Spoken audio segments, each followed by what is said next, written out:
बीड संतोष देशमुख हत्या प्रकरणात आवादा कंपनीकडे खंडणी मागितल्याच्या दिवशीचा सीसीटीव्ही समोर आरोपी वाल्मिक कराड, सुदर्शन घुले, प्रतीक घुलेसह कृष्णा आंधळे आणि विष्णू चाटे एकत्र पोलीस अधिकारीही सोबत।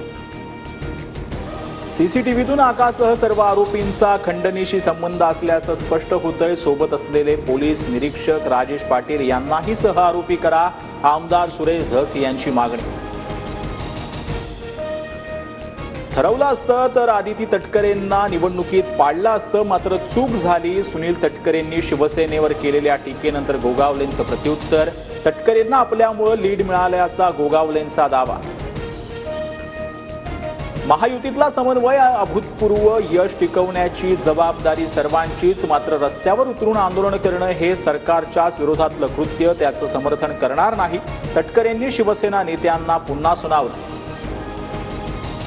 रायगडच्या पालकमंत्री पदाबाबत सकारात्मक निर्णय होईल, काळजी करू नका। मुख्यमंत्री दावोस दौऱ्यावरून आल्यानंतर चर्चा करणार, शिंदेंची शिवसेना कार्यकर्त्यांना ग्वाही।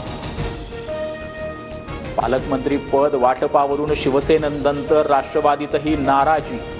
स्वजिल्हे न देता काही मंत्र्यांना दूरचे जिल्हे, राष्ट्रवादीत 10 पैकी केवळ अजितदादांना स्वजिल्हा। शरद पवार आणि उद्धव ठाकरे लवकरच केंद्रात भाजपासोबत दिसतील, बच्चू कडूंचा खळबळजनक दावा, तर बच्चू कडूंचं वक्तव्य हास्यास्पद, शेलारांची प्रतिक्रिया। जीवघेण्या हल्ल्याच्या 5 दिवसांनी अभिनेता सैफ अली खानला रुग्णालयातून डिस्चार्ज, डॉक्टरांकडून विश्रांतीचा सल्ला। सैफच्या वांद्र्यातील घराबाहेर कडेकोट बंदोबस्त। बोगस अर्ज आणि गैरव्यवहारामुळे 1 रुपयातील पीक विमा योजना बंद करा, कृषी आयुक्तांच्या समितीची सरकारला शिफारस, तर गैरकारभाराची कबुली देत सध्या तरी योजना बंद करण्याचा विचार नसल्याचं कृषी मंत्री माणिकराव कोकाटेंकडून स्पष्ट।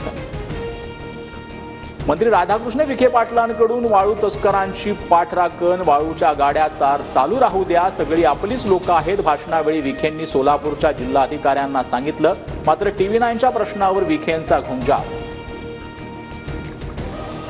मुख्यमंत्री फडणवीसांच्या दावोस दौऱ्यात पहिल्याच दिवशी 20 सामंजस्याचे करार, महाराष्ट्रासाठी 4,99,321 कोटींची गुंतवणूक, 10,000 रोजगार निर्मिती होणार। रायगडच्या उरणमध्ये बर्ड फ्लूचा शिरकाव, चिरनेर गावात अनेक कोंबड्यांचा मृत्यू, कोंबड्यांनी अंडी नष्ट करण्याची कुक्कुटपालन व्यावसायिकांवर वेळ, गावात प्रशासनाकडून 2 टीम तैनात।